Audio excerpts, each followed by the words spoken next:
Hello, I'm an audience Hi member. there. This is my audience, and these are my parents. My mom's life story is quite a bit different than mine. She suffered a lifetime of health challenges related to childhood measles, and then she suffered a traumatic brain injury when I was a young child.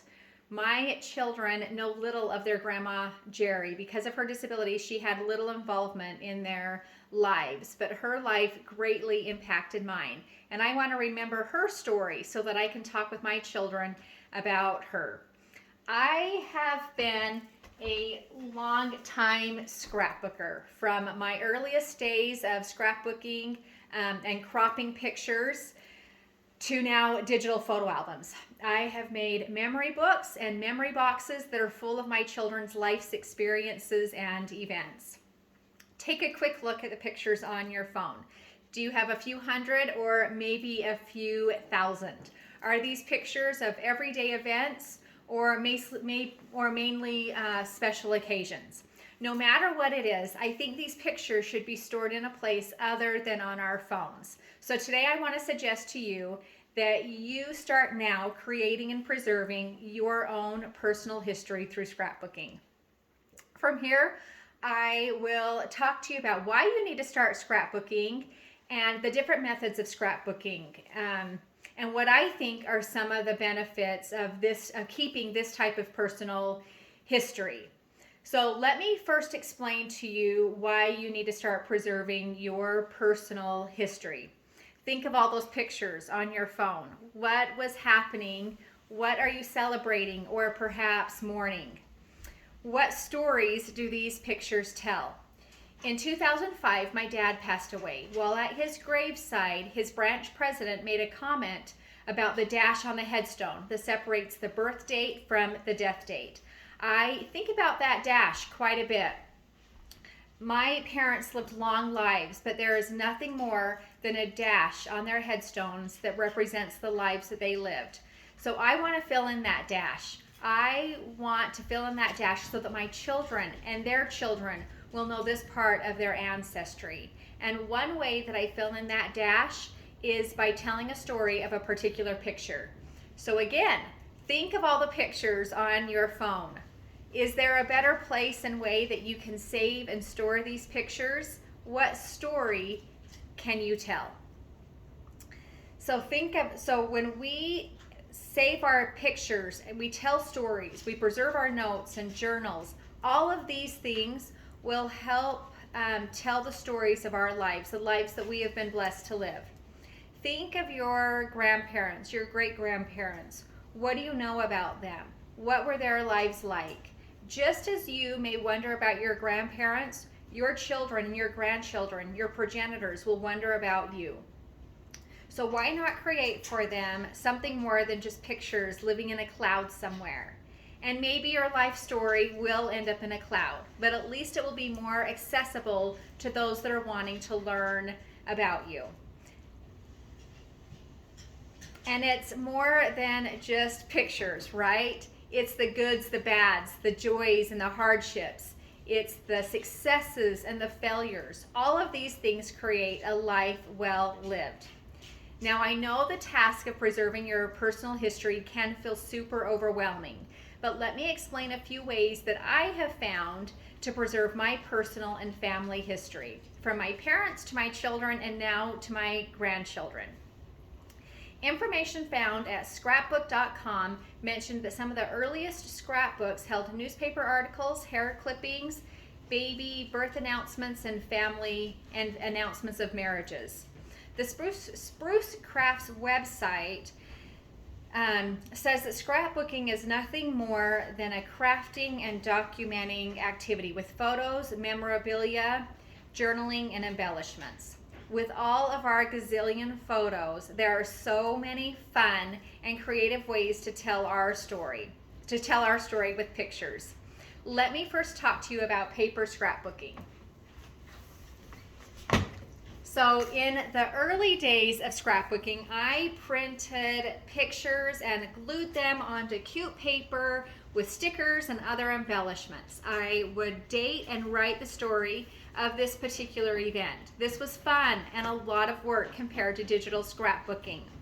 The fun thing with this type of scrapbooking is you're able to preserve and keep other keepsakes.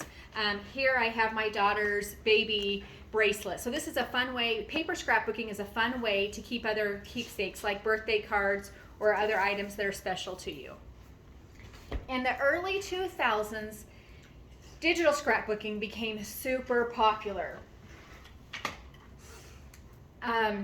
There are so many free websites where you can create an account and put your pictures in and create the detail that you want. And if you're not interested and don't get excited about all the details of scrapbooking, you can simply transfer all your pictures from your phone into any of these free digital sites, and they will do the designing and the embellishment for you. And then all you need to do is come back in and add your journaling print, and here is your memories and history preserved.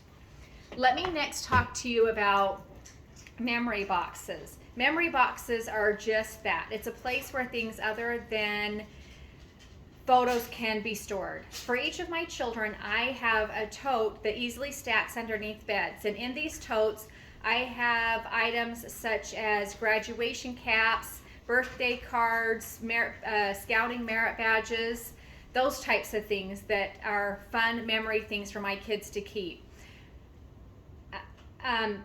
It's also suggested, a few other items that are suggested to keep in memory boxes are your journals, baby's first outfits, tickets, travel vouchers, and other items like that, school paper projects. So from thinking about what to do with all of your pictures and preserving a lifetime of experiences, let's talk a little bit more about why you should even care to do this. Beautifulmess.com gives 10 reasons why one should why one should scrapbook and keep track of these pictures. So let me just point out 3 of the things that they suggested. One of them is photos deserve a real life home, a place to belong other than on a phone. The second one was the value and importance of journaling and recording life experiences in real time, because our memories oftentimes are flawed and don't always tell the whole truth. And then the last one I wanted to mention is making scrapbooks will help you feel thankful and reflective. Scrapbooking is a way to preserve personal and family history. We connect ourselves to others as we write and share our stories. We recently got our first grandbaby, and the other day he was over and made the funnest face, a face that is well documented in his dad's scrapbook. It was so fun and delightful seeing the similarity in my son and his baby. So in addition to our memories, scrapbooking is a fun and creative outlet. How much more accomplished do you think you would feel at the end of the day if you took some time organizing your pictures and journaling about the experiences you had last weekend rather than looking at someone else's experiences from their weekend? So now that I have explained benefits and purposes of scrapbooking, let me just review a few things. First of all, think of that dash. Fill in your dash. Write your dash. Your pictures on your phone deserve a place to belong other than on your phone. And think of that feel-good feeling you'll have when you have created order of your life experiences. So today I have explained why you need to start scrapbooking. I've pointed out a few ways in which you can start to scrapbook and preserve your personal and family history, whether by creating a photo album or a memory box. Lastly, I shared with you the satisfaction and joy you'll get by preserving and organizing your cherished memories. In the next few weeks, we will be gathering together with our family and friends, celebrating hopefully fun and memorable traditions. Enjoy these times with your loved ones. And as you take your pictures, think of all the tender memories that you are creating and the opportunity you will have to one day reflect and remember these times. Even if these times are less than happy for you, these experiences add value and depth to our lives, and are worthy of documenting. I know it seems that life is so busy, but this is your life. Why not take the time and document it and preserve it in real time rather than rely on recall some years down the road? This year, take your first step by organizing and scrapbooking the pictures that are carelessly stored on your phone. Hey.